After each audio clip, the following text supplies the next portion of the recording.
I'm Mike Quackenbush, and this is Till We Make It. If you are passionate about professional wrestling and you're never done learning all about it, then you've landed in the exact right place. Don't wait. Go ahead and join the Till We Make It tribe.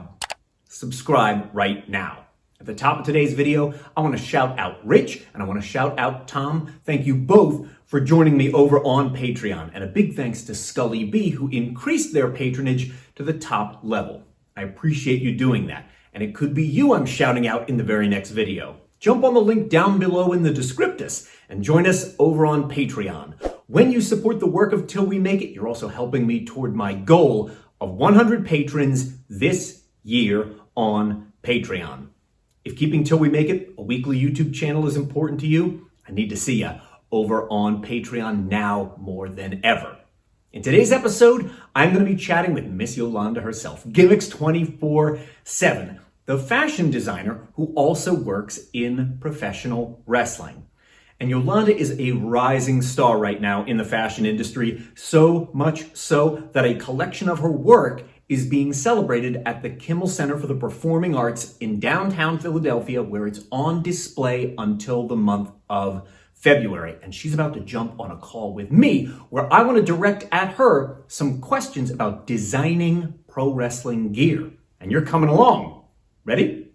If somebody was going to come to you and they want you to design their brand new gear, what is the first thing you want to know? Is it a color palette? Do you want to know what they used to wear? Where do you start that whole conversation? Okay, first I start with them describing their persona. Hopefully they know it. A lot of people don't. Right. If they don't, then I have a questionnaire that I give, and it breaks it down so they can so they have a better understanding, and also help them to get their wheels turning. I want you to send me a copy of that. I want to see that, please. Yeah, because I have always preferred to treat a wrestler like a brand. Yeah. Because maybe everybody's ambition is not TV, but or wrestling TV, I suppose. But who say you can't get on Cartoon Network, Nickelodeon, or whatever? Like, think bigger, right? So yeah, so all of that. So from let's see, yes, colors, gear that if you don't have previous gear, what do you feel comfortable in? And if you don't know, then I give you a suggestion, which is take you behind to a store and try on stuff in the fitting room, take photos, and you'll understand. You have a better understanding of what you feel makes sense with your character. It also looks good on your frame. So do you see it as kind of like it's a little bit of the intersection between people's personal style and their professional aspiration? Yes, they got to separate the two. Who's somebody? Oh yeah, Mark. What's that young man's name? Mark Calloway. Right. Yeah, the spring chicken himself. Yeah, Carnation Milk. Versus the Undertaker. In a way, are they pseudo the same? If you can find pictures of him in the younger years, kind of American Badass and all that good stuff. Yeah, right. But it's also very committed to the character and the evolution of it. And at some point, he was able to just be himself and then go back to being a dead man with supernatural powers. But you have to separate the two. And one of my rules is it has to make sense. So if, for instance, if let's say you are more like the Undertaker, don't ask me to put butterflies on your tights. I'm going to tell you no. It doesn't make sense. Unless they're, I don't know, dead butterflies or distressed butterflies. Maybe you were this good person and now the world has made you cold. If that's the case, then okay, maybe we can get jiggy with it. But if that is not the case, you're not getting butterflies. Well, so let's talk about that for a second, about inspiration and jumping off points. Do you find that it's better for somebody to kind of come to you with a list of 20 things? I love this, I love this, I love that. Or a really specific intersection, like I see myself as Rey Mysterio meets Tron Legacy, and then it kind of crystallizes it. Like, tell me a little bit about your method when it comes to designing gear. Yeah, the more that you know about yourself, the easier it is for me to understand, comprehend, and design something that makes sense to what you envision. right? Mhm. But before I do, though, I do make sure we're all on the same page before I proceed. Um, Sure. because can't waste time. Can't get that back. So Right. Time is money. uh, time is money. So you have that. But if somebody does give me a whole bunch of ideas, and it's going to take me a minute to comb through it, but I have to, because what I do, I take their photos. Anyone who sends me photos, I have to put it on one document. I have Sure. to. I cannot see it in piecemeal the way you sent me. If you sent me stuff on your phone, which if you got the bad phone and you do that, that drives me nuts. Mhm. But if even through email, it has to be for me on one document, and it has to be separated accordingly where it makes sense within my, I guess, design protocols. And then Sure. I send it back to you in this concept, but also I can't think of the word. It's not listed. Categorized. There we go. So Mhm. you can understand. So we can visually be on the same page. It goes, this is it. Maybe they'll. Well, I say this to my class now, but dig deeper. I don't know. Now I'll push somebody. I pushed people before, but now I'll really do it. Like, are you sure now? Well, No, what you're about feeling this? yourself, right? Go on. Well, yeah, I am feeling myself, and I know what I'm talking about. Before it was, kitten gloves a little bit, but now, Sure. no, I Right? know what I No, know. we're past that point now. We passed that. So if you coming at me, you coming for the best. You're not coming for the regular schmuggler. See, I was trying to ease into it, Mike, but Mm. yeah, bunk that. So, for a second, talk about striking a balance because trends are always changing in wrestling and in fashion at large, between being on trend, but also not looking like everybody else. Oh goodness. Well, the funny thing is that's kind of easy, right? Because you see it. You see Mhm. it. So either you want to look like everybody else or you don't. Mhm. So it's not that hard in the sense of seeing what's on trend. Mhm. It's, do you want to be with them or do you want to be set apart? Mhm. You know what I mean? Yeah. Do you want to be part of the cool kids table, or are you cool being by yourself sitting on the table with Right. your feet on the chair? Right.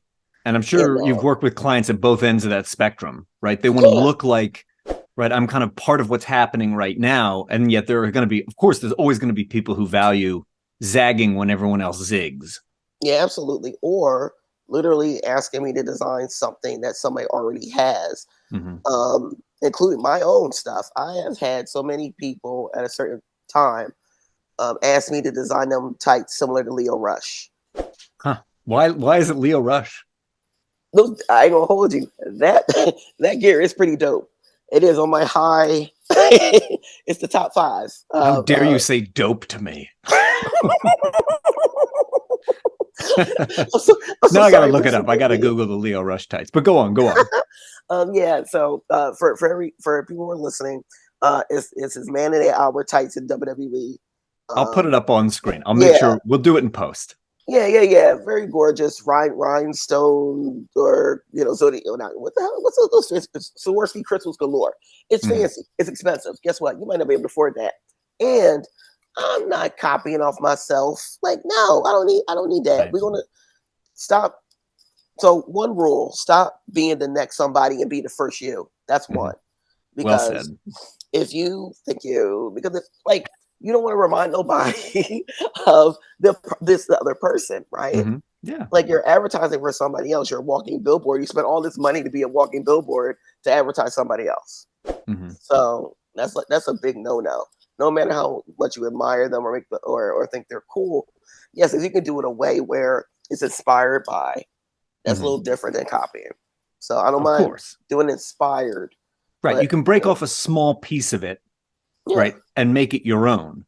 yeah, But you can't take the whole thing, right? no, Like that's the kind of fulfillment I think like people get out of cosplay.